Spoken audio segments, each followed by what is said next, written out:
It's a beautiful Wednesday morning, and we're coming to you live from our studios in Lagos, Nigeria. Welcome to Jasiri, where we bring you the conversations that matter to you, the conversations you sometimes want to avoid, and the conversations that shape tomorrow.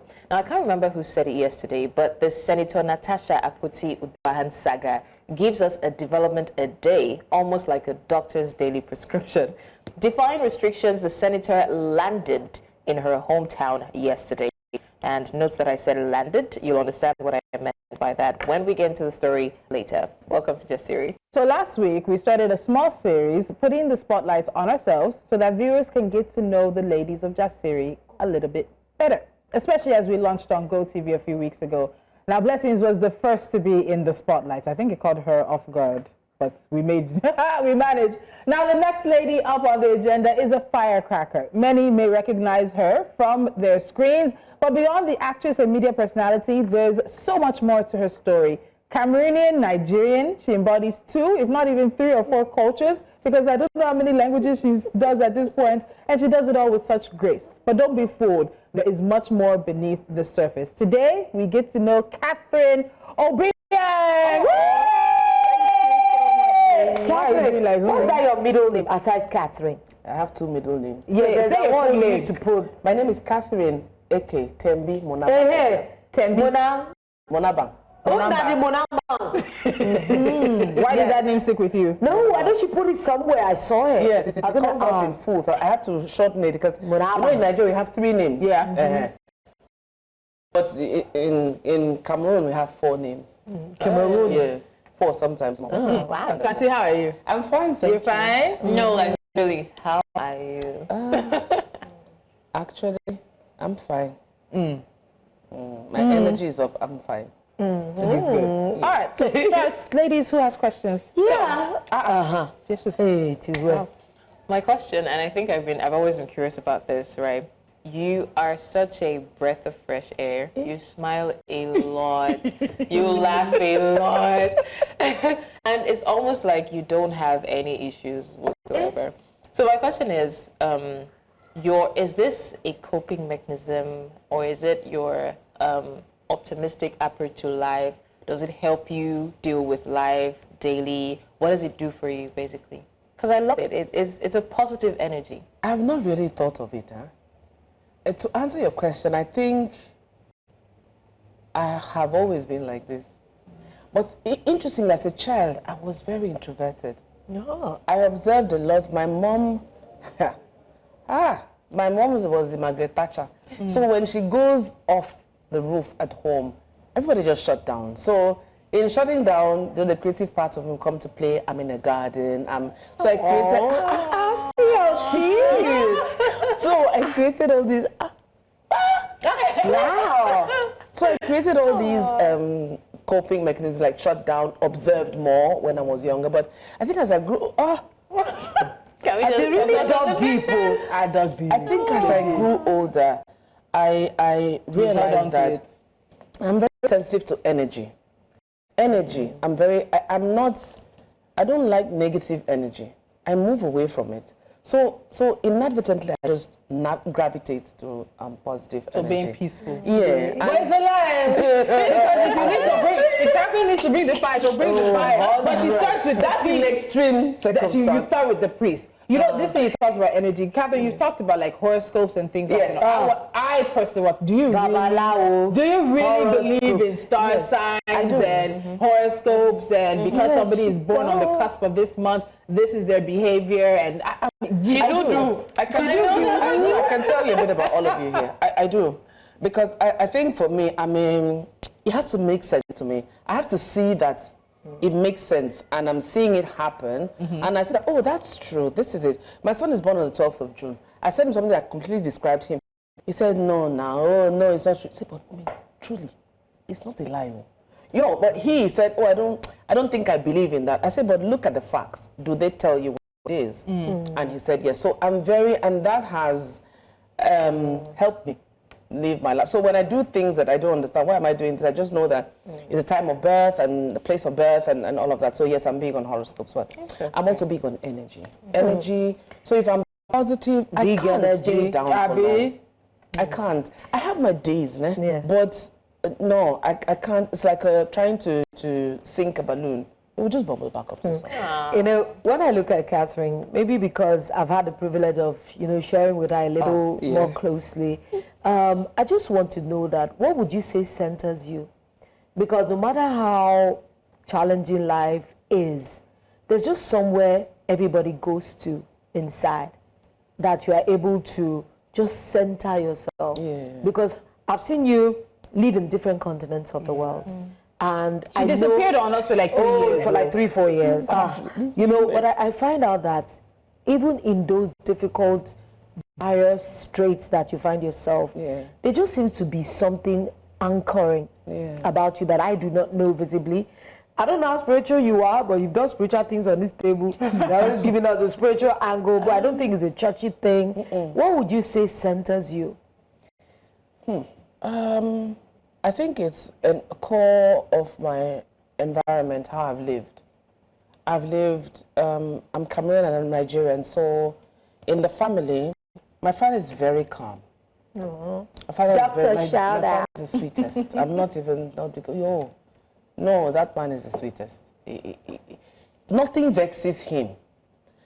Raise your voice, vex. Raise your voice. And so one day he actually raised his, not really raised his voice, but he was putting a point across. And I said, we are not babies anymore. And I said, you know what, I'm not going to talk about this thing now. You can't just wake up from somewhere and tell me to. Do you know, he gave me 3-4 days. And he called me again, I started laughing. Shay, have you calmed down now? Catherine, have you calmed down? And he laughed and I started laughing.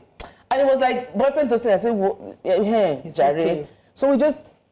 So I think growing up and seeing that, if I don't see the picture, insofar as I see the picture, then it will be okay. I understand that sometimes it can be heavy. There are those days, Lolo, those days are really heavy and you feel like, oh my God, this is heavy. How can I come out of this? I will listen to music. I will read a book. I will leave my phone is the last place I will go to. I will read a book. I'll listen to music. I will write. That's why the two of you are sitting there. Yeah. Because trying to get these two sometimes it's like a war. Then I war. All right, so I have a question for you. You met, so I first saw Catherine on Low Cut on AMX. Yes. Who is this lady? And that was when I first came back to Nigeria. I was like, oh, and I never knew we were going to end up working together, first at the radio station and now here. And so, like Lola said, I've known you through like several different iterations of you, different versions of you, in all your gloriousness and your gorgeousness. But I have to ask you this: if you were to look back on your divorce now, you have 3 kids from that marriage. Do you regret anything? Is there anything you would have done differently while you were married? I guess I have very zero tolerance for nonsense. I keep saying it. I will move. So I think if I had a chance, I probably would have been more patient. But my ex-husband and I were young at the time, and we were just firing on all cylinders, So I think it would be patience, more of patience and understanding. Yeah, but just taking time to pause before you react. Because in that pausing to react, there's a lot of clarity that can come in through there. Yeah. But I really didn't. If I'm bringing in 100 and you're not bringing in 100, I used to be very big on that. Hey, pull your weight. Let's do this together. So I think I reacted on different occasions based on that. So it would largely be patience. Okay. Yeah, I want to know, because you are such a clean, neat freak. I don't think Catherine has OCD, but there's so many things I know about you. You're so big on cleanliness and tidiness. Why? We know how she's cleaner. Why are you punishing the rest of us? Because Catherine had been in my space. She just said she wanted to visit. I was at work. She came to my room. Then I was still on radio. She arranged all my untidy things. And then she slept. And she slept. And then her life was okay. But to me, that was like enormous work. She had misplaced everything. I didn't even know what was. And when you clean my own space, I'm dysfunctional because I don't want to spoil it. And so I was living in my own house, happy.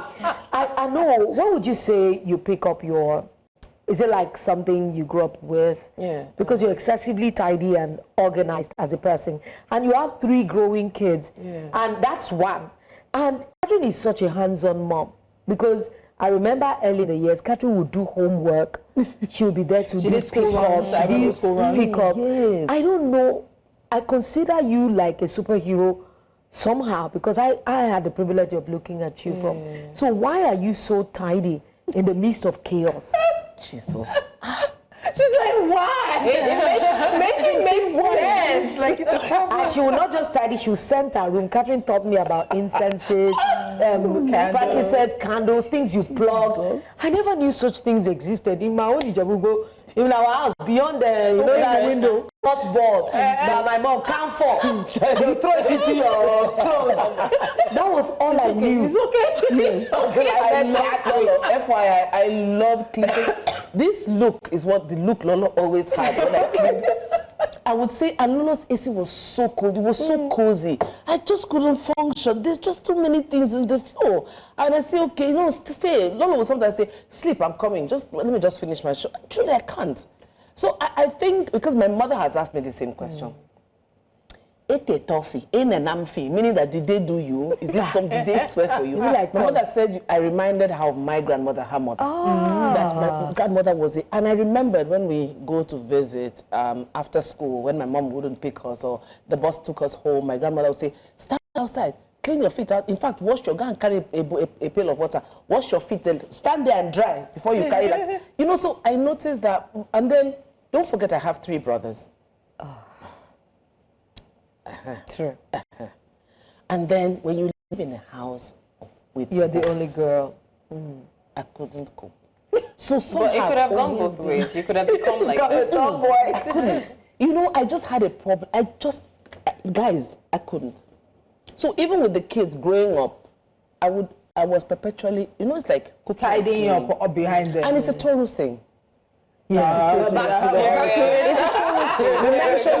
It's a Taurus thing. It's a May Taurus thing. So I don't know. It's just my Okay, nature. so I'm One more curious, question from you. One from I'm you. curious to know, because I mean I've noticed you, and I know that there are days when I don't know what it is, and that's why I want to ask. It's like something triggers you.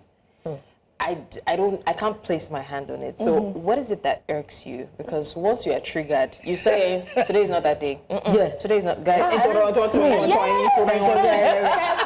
can you hear me?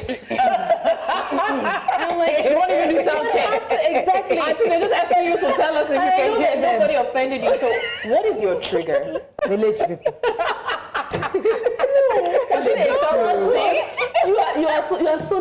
You're so silly. With all due respect, we got to add that part.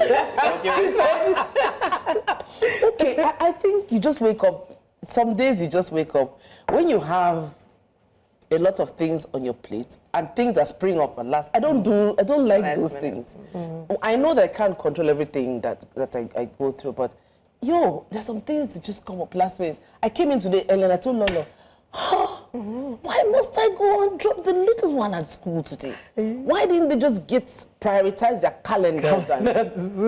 And my body was already biting me. But because we started talking about other things, I calmed down.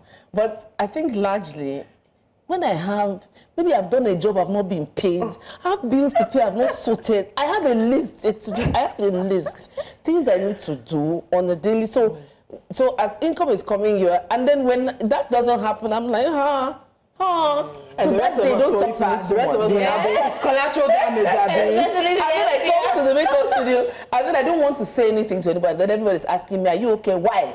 Because you're not okay. Exactly. Can't you just be calm? Okay, last question before we go. Catherine is a very notoriously private person. I've tried to ask this many times over the years, and I'm asking now. Auntie, when was your last long-term committed relationship? Hey, my sister. You're a fine woman. You are single. I won't even be surprised she's actually in one now. Do you get like girls could be watching us every morning and we won't know. And they would likely be non-Nigerian. I'm waiting. Are you in one currently? Question again? Are you in a relationship currently? Does someone think they're in a relationship with you? Oh, that's a yes. Does someone think that you and them are together? Oh, wow. Ladies ladies and gentlemen, this has been very eye-opening. Katherine Obiang. Tembe, right? Is one of them. Can you guys? I did not see bank. this coming. You people are. I wasn't like this with you when I was. You're with someone and I don't know. Of course, you never. Have you ever seen Katherine Obiang? What? I have never. Who said people? She said people. You said people. You said you're with someone and she said people. I heard that. I didn't say that. ears Guys, don't ache. did you hear that? I've actually never seen Katherine with a notorious person that you will say you can single out and say a man. Katherine will be in the midst of people. We're going on a break. We need to deal with something. Kathyrine's going to explain with people or ghosts. I don't know at this point. But we have a lot of stories to deal with when we come back. We're going to be taking you to Kogi in more ways than one. And then we also have a developing story here in Lagos State. This is Jasiri. Welcome to the show. We are back after the break. Thank you so much for staying with us right here on Jasiri. Now, before we get to updates in the Senator Natasha Akpoti-Uduaghan situation, we have updates for you from here in Lagos. Now, the federal government had announced the temporary closure of Independence Bridge, that is Marina bound, rather, that side, for maintenance starting from yesterday, April the 1st. The Federal Controller of Works in Lagos, Olukorede Kesha, confirmed that this will last until May 2025. Now, this move affects traffic in some of the very well-known areas of Lagos, including Yahaya Bello Way, Adeola Odeku, Marina, Eko Bridge, and Onikan as well. So we had sent our correspondent to Israel Eferebo to Independence Bridge this morning to look at the work being done and how it's going. But guess what? He got stuck in the traffic on the way there, and he's still in that traffic. We're going to Israel right now to give us the latest on this situation. Hello, Israel. Good morning to you.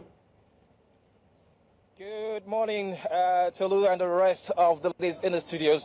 Apparently, it's not so good situation for those who are always commuting between the island and the mainland. So much happening here this morning. Just so you know, we're on our way to the Independence Bridge, which is the reason why we have so much traffic here on the island today. We have not been able to get there. We're driving, by the way. We're not walking, but at some point we have to step out of the vehicle and try to get to this position. If you take a look to my right, which is the left of your screen, you can see the stretch of the traffic here in Ikoyi. This is Ikoyi Road, and so much traffic that have built up due to the ongoing construction at the Independence Bridge, Marina inbound, and that is the situation that we have here this morning. So many people are stranded, so many people in this traffic, and apparently we do not know what time they will get to work today. The government did say that this construction work will last for about 2 months, and so it means that this is what will be happening for the next 2 months here in Lagos. There's so much that people should start doing right now, planning your movement, knowing where to go and where not to go, where to be and where not to be, because if you do not plan, it means that you'll be slipping literally in traffic. TAB? Israel, please, they've been talking about this Independent Bridge. Can you please give us the location? Is it the Akpogbo Bridge? Because I, for one, I'm a bit confused about. We call them different names, and then they have is it the Akpogbo Bridge? Because that's the only one I really know, and they still repaired it some months ago. So please, could you just clarify for us? We're going to try and get to this particular bridge so we can bring visuals of the bridge, because I do know that you're not the first person asking me this question. A lot of confusion about what bridge exactly this is. But if you know Adeola Odeku properly and you know Bonny Camp, there's an overhead bridge that links those two places. There's an overhead bridge just outside Bonny Camp. That is the bridge that we're talking about. If you're coming in from Yahaya Bello Way, instead of you to be on the service lane, the bridge that goes over it, that goes over Bonny Camp, just outside Bonny Camp, that is a bridge that is being closed for maintenance and repair works, and that is the bridge that will be closed for 2 months. I don't know if that is clear enough for you, TAB. Yes, Israel, thank you so much. It clarifies the location because I know there are names that people call it the official names as well. So in regards to this, what do we know in terms, so I can see a LASMA official behind you. Do we know if LASMA is going to be out the entire time that this bridge is closed? It's coming as a surprise to many people, unfortunately, which might mean that government did not do enough announcements and information for the to be able to plan themselves. But do we know if LASMA is going to be on the ground throughout the closure? Because that is a very, very important connecting bridge into VI, further on into Lekki, depending on which direction you're going. So it's going to be a very big situation for the next 2 months. Indeed.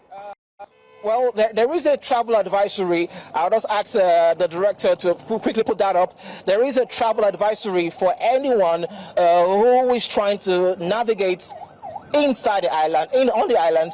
There's a travel advisory for people so they do not get caught up in traffic. I'll just try and speak to the man behind me. Hello, sir. Yeah, it's time.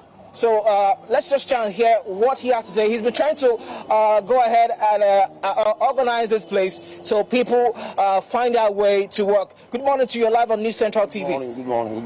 What's your name, Mom? My name is Peter. I'm a transporter along this road. Okay, so you're a transporter, Peter. Yeah. So what exactly is happening here today? Is this unusual?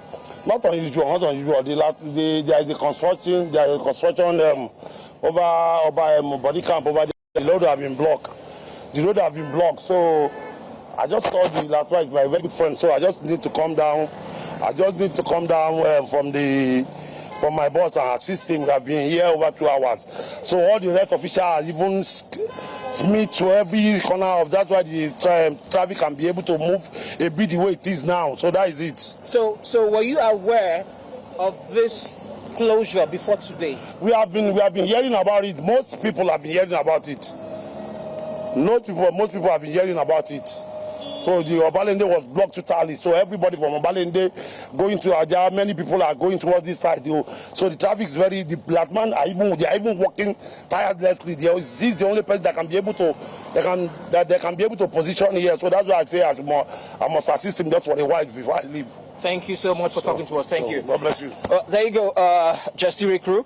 This is the situation now, and we understand that this will last for about 2 months. So it simply means that for those commuting within the island, you need to plan. You need to know exactly where you're going to and where you should be and where you should not be. But that's the situation here in Ikoyi. We're actually at the Ikoyi Road, and as you can see, on this side of the road, it is free. But on the other side, which is the road that leads all the way to Falomo Bridge, that's where we have an issue right now. Thank you so much, Israel. Thank you.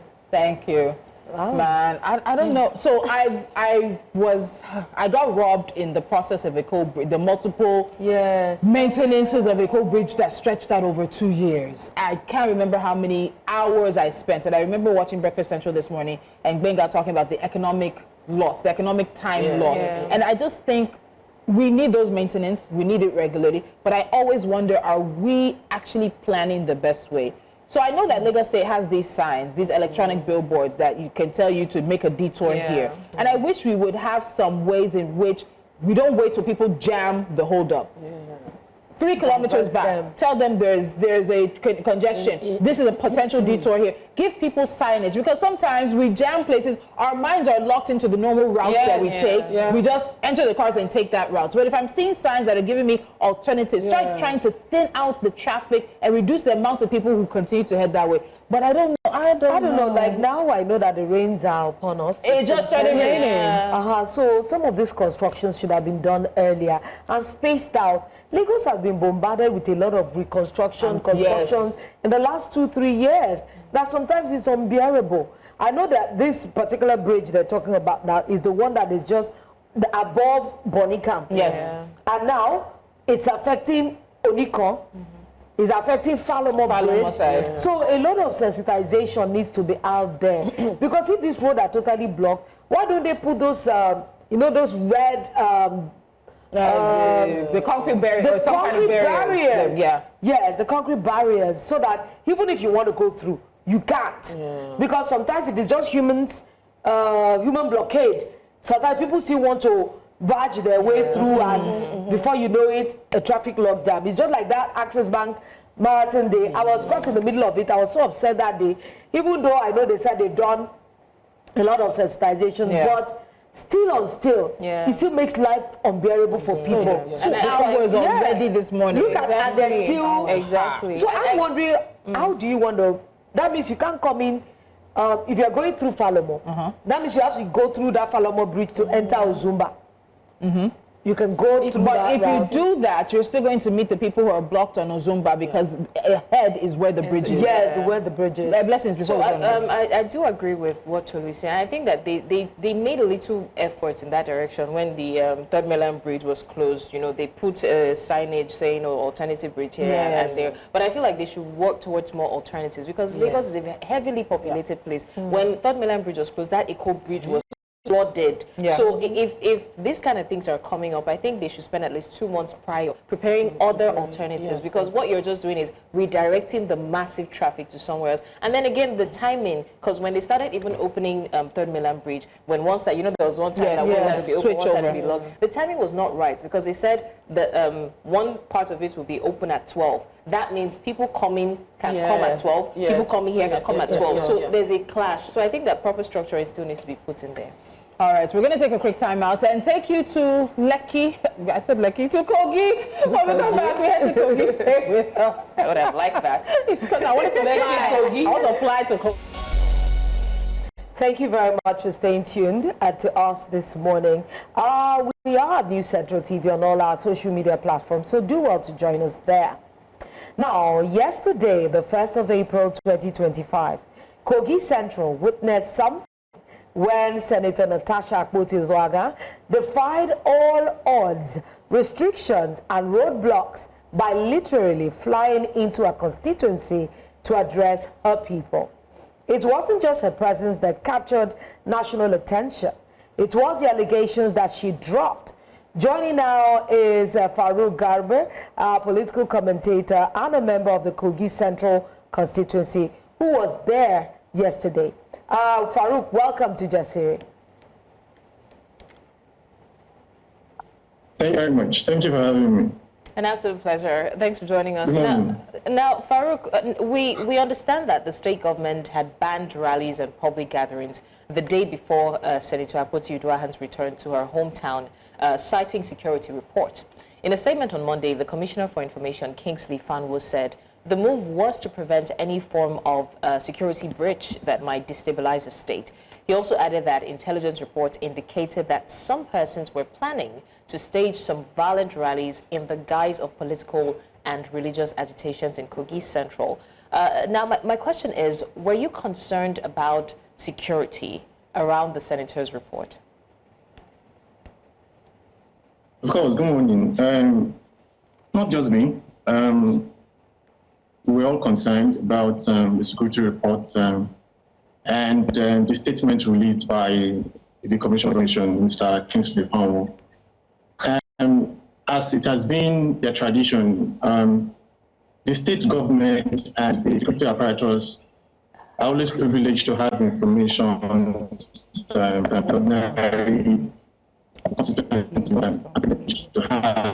so we believe that their statement was correct, and it was also a preventive measure to quell any forms of attack that we should have experienced. But we were also very concerned that it came at a time that the embattled Senator Natasha Akpoti-Uduaghan was scheduled to visit her hometown in Kogi for Salah visit. She deemed it as being some kind of political, and we feel, as a law-abiding citizen that she is, and as a lawmaker that she is, even though she's suspended, she should have abided by the state's law. She said she flew down and she didn't go by road, which would have, in a way, disobeyed the order given by the Kogi State government. So I think we'll leave that to the Kogi State government to decide if she has disobeyed there are others or not. All right, so yeah, now we know that the senator arrived in a helicopter. My question would be that, I mean, can you confirm if the roads around and into her hometown were blocked?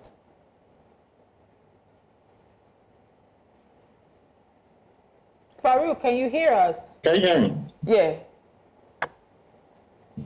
Farouk, can you hear me? Can you hear me? Yes, I can hear you. Can you hear me?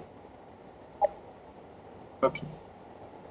All right, so I was asking, so we all know that, you know, she arrived, the Senator Akpoti-Uduaghan arrived in a helicopter, that's established. But I would like to know if you can confirm if the roads around and into her hometown were blocked.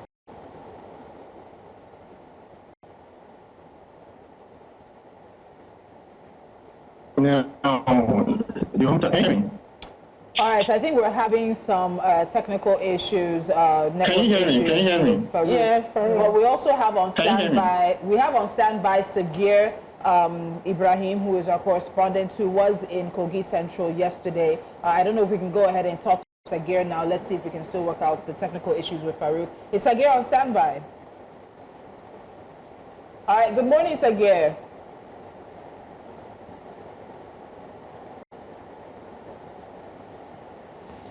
Good morning, Tolu. Good morning to the entire Jasiri team. Thank you very much for having me. All right, fantastic. So since it's morning, before we talk about yesterday, just quickly give us an update on how things look this morning in Kogi Central around Senator Natasha Akpoti-Uduaghan's hometown and her constituency.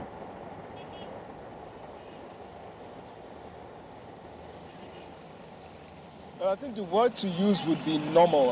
You can see behind me, activities are going on quite well. There's not a single person who has stayed back at home, you know, to continue to observe the curfew that was placed in this local government by its local government chairman, of course, following the declaration of a ban on public convergence, on a ban of convoy movement, and all sorts of bans that seem to, you know, only want to prevent the Kogi Central lawmaker from visiting her hometown, all of which, of course, was an exercise in futility because we all saw how she came into the place. Some of them will say she landed in a jet, but then that's the situation. Normalcy here in Kogi Central, not much going on in terms, you know, of demonstration or in terms of all of those issues that would seem like it's going to lead to some sort of a rancor. It's just normalcy, and everybody going about their business. All right, so yeah, like you said, everybody knows she arrived in a jet or helicopter. It's anyone's choice. But I would like to know, can you confirm, Sagir, if the roads around and into her hometown were blocked?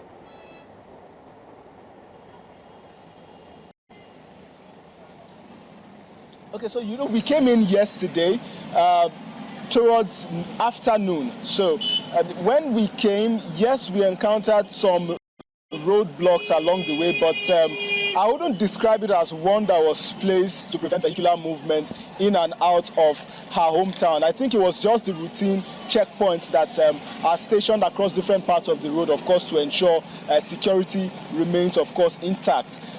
Within the vicinity of the community, of course, there was very, very restricted movement inside. As at yesterday, of course, not so many movements in terms of individuals, you know, or vehicles, up until you get towards, of course, her ancestral home. That's where you see the main action. That's where you see individuals trooping in, you know, running, shouting, chanting, and singing, you know, songs of praises, songs of support, and all of those things that make one get the nuance that, yes, she's home, yes, her people miss her, yes, they love her, and yes, they are there to show support. So in terms of restriction of movement, in terms of security presence around the vicinity, there were, but not so much to prevent, you know, movement of people, but more to ensure that normalcy remains the order of the day. So in talking to the people, I'll say the constituents and the people who attended the gathering, because even Senator Akpoti-Uduaghan yesterday said she was not holding a rally, it was a gathering, she has every right to come home to her hometown, and that she is an Ibrahim woman and she cannot be scared away from home. But in talking to people who were there, we did see a big crowd. But, you know, we see a lot of big crowds in Nigeria when it comes to things around politicians.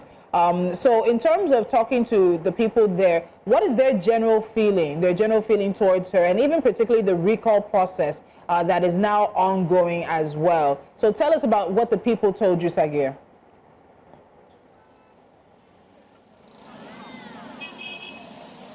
Well, interesting developments, I must say, really interesting, especially because it's seeming like what I met here is a direct contrast to what's been on the news.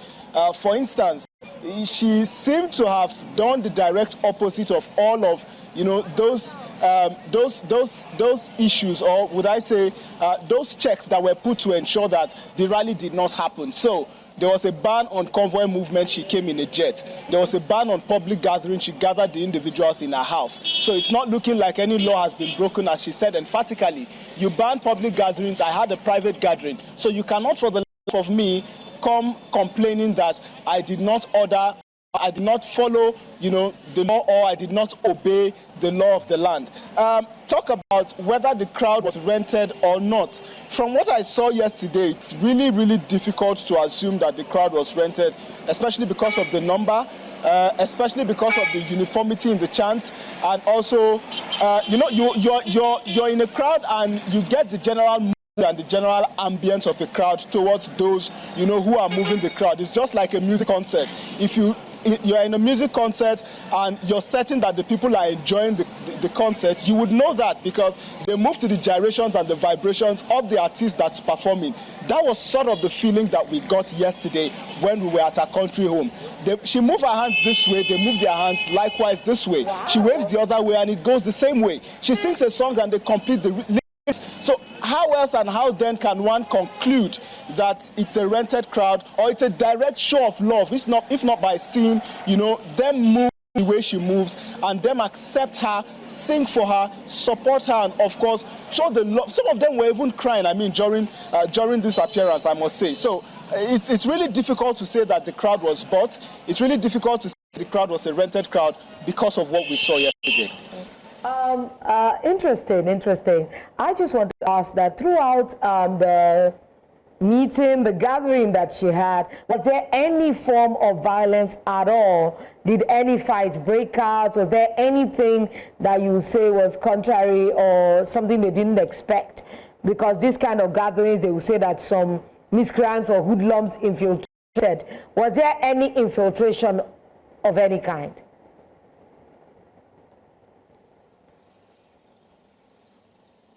Thank you very much, Lolo, for that question. I am thanking you because this is where another contrast is. So you recall that the state government had announced a ban on public gatherings and a ban on all sort of things. But if you bear in mind that the police are supposed to be the one who enforces this ban, the contrast now comes in because the police were there on the ground in their numbers. I counted nothing less than 20 policemen who were there on the ground to ensure that there was no form of breakdown of law and order whatsoever. Whether hoodlums were there or not, I really couldn't tell because everybody was singing and chanting support songs for the senator. So if a hoodlum was there, the hoodlum was probably there to support the senator. So I wouldn't say there was really any issue that led to any major fracas, any major breakdown, because it was really a seamless process. In fact, the only time where there were issues were when the policemen were trying to calm the crowd down from accessing her private residence. I think aside that, it's been just a general mood of support, love, and chants for the senator.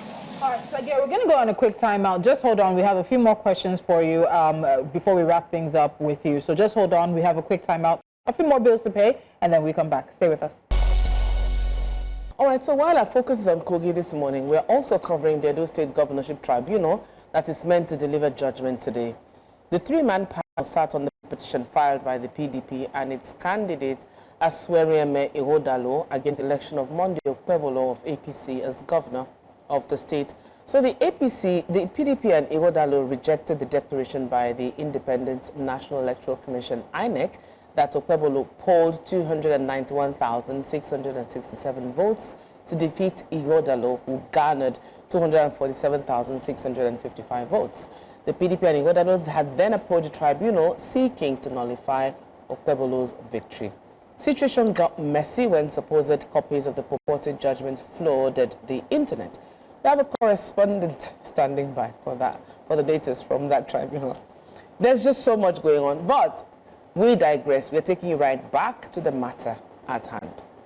All right, Sagir, if you can hear us, we still have our correspondent, Sagir Ibrahim, in, I think, Ihima local government in Kogi State, where he has been covering the landing of of the senator. So very quickly, Saga, I want to ask about the allegation that Senator Akpoti-Uduaghan made about Senate President Godswill Akpabio asking Yahaya Bello to plot her killing. You know, she said that at the homecoming gathering, as she called it, where she said the meeting was in two phases, that they asked that, you know, they first planned the recall, and then right after they should plan her killing.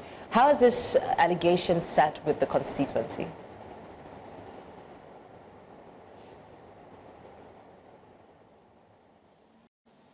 Well, Blessings, first of all, you need to understand that she's holding nothing back. And it's obvious the reason why this is the case, because you would recall the interview that we had with the deputy chief whip, of course, of the Senate, Senator Peter Nweboye, and the spurious allegations that he made. So it's a situation where if they fire back, she has to fire from all cylinders, of course. So this is the reason why she may not see any reason why to exercise any form of restraint when, you know, it comes to saying the issues as it were. Of course, there are allegations, but she is putting this out there for the public to know that this is the case. And when she did so to the crowd, I mean, it was a wild condemnation, and it was an obvious belief for me, if I would say, because she said all what she said, and they condemned it right there on the spot, and it seemed like they believed all of what she said. Now, what's going on at the level of the Senate is going on. The scheming and the plotting is also going on, as we can see in the different quarters. But one thing is certain: whatever happens, Kogi Central, Okene precisely, seems to remain a stronghold. And whatever wants to happen, these people have shown and shown again that they remain solidly behind her, and whatever the case may be, they will continue to remain behind her because they believe they sent her there and she stands for justice. Of course, I had done a Vox Pop where I sampled the opinion of quite a number of them. I don't know whether it's ready yet. If not, I would have really, really loved for the Vox Pop to be played right here on this program. So you see some of the responses that I got from these individuals. Some of them calling it a flagrant lie that their senators had erred to the extent that she should be recalled. Some of them said it's a lie because they never signed any of these petitions and are surprised that somebody would come out to say and allege that 250,000 of them had signed this petition. Signed the petition from where? 200,000 persons from where? Which individuals came out when the love was so massive? These are some of the nuances that you get only if you are here. If not,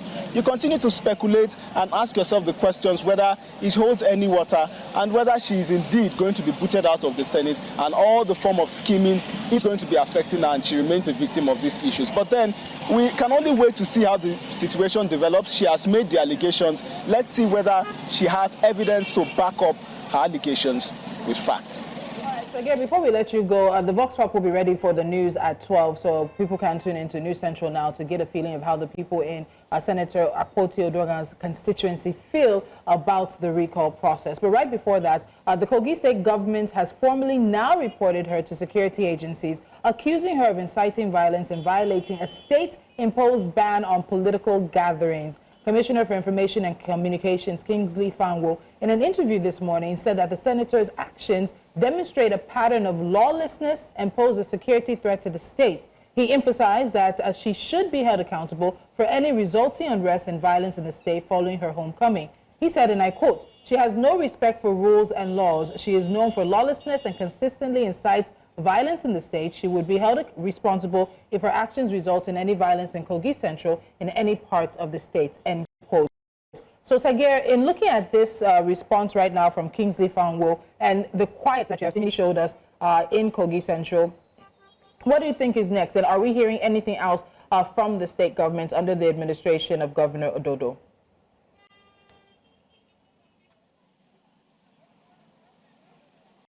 Well, nothing yet, but the question is, even if there was something, who wants to implement? I mean, the police is supposed to be the body to implement the actions or the orders of the executive. In this case, I said about 20 police officers and even more were stationed at her residence here in Ihima. So if anybody is going to be arresting her for flouting state orders, it's supposed to be the police. How does the police carry out that responsibility if they in the first place were the ones who ensured, you know, calm and normalcy in and during, you know, during the gathering of our constituents and all of these individuals who came to our residence to show love and support. So it's really a dicey situation. I really do not know how to respond in terms of whether she is going to face the law for what she has done or not. But what I can say certainly and definitely is it's not looking like she's going to be facing any penalty, at least not at this moment. And even if she were, I would really, really like to see what shape and what form that is going to take. All right, so Gary Ibrahim coming to us from Kogi Central, Senator Natasha Akpoti-Uduaghan's senatorial constituency. Thank you so much for joining us. All right, I think we can take a little bit of feedback. 30 seconds, ladies. It's turning into a very interesting soap opera. Well, it has been a very interesting situation from the beginning, but her coming in on a helicopter, and some people saying jet, landing, addressing the crowd, and now hearing this morning that the state says they're handing the situation over to the security agencies to decide whether or not she faces something.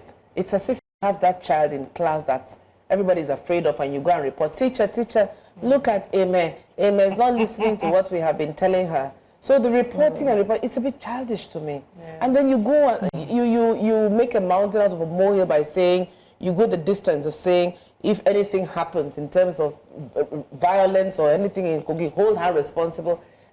For me, come on.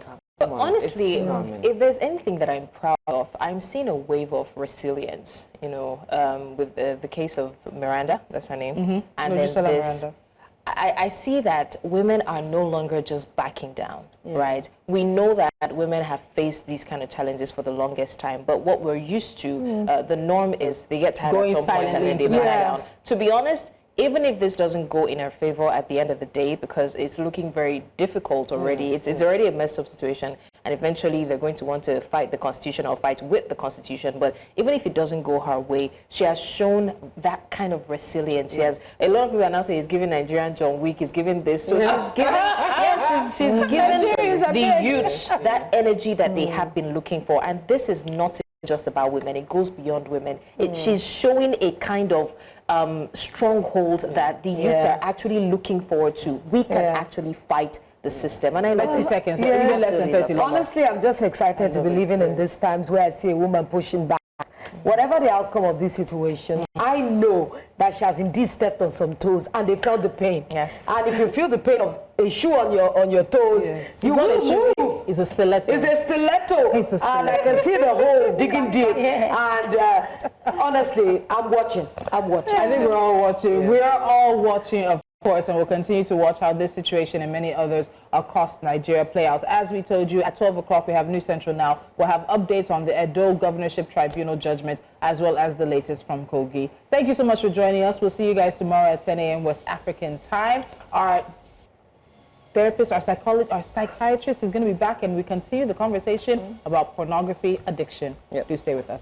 Bye. Stay with us and bye. Bye.